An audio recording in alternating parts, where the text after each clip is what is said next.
冷风席卷澳洲南部塔斯马尼亚州，强风暴雨威力十足，不止水位高涨，触发洪水警报，还有大约3万户断电。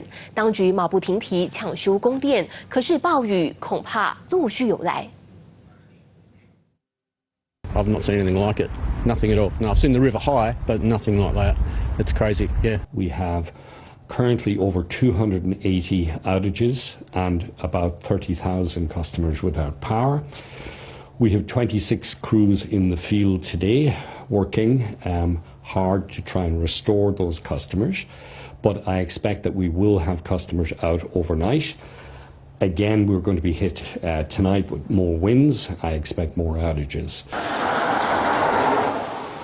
塔斯马尼亚州紧急服务部门在24小时内接到300多宗求助要求，不过没有说明具体情况。澳洲气象局则是警告，尽管塔州上方的冷风今早开始减弱，不过入夜后可能再有强风，民众务必准备防灾。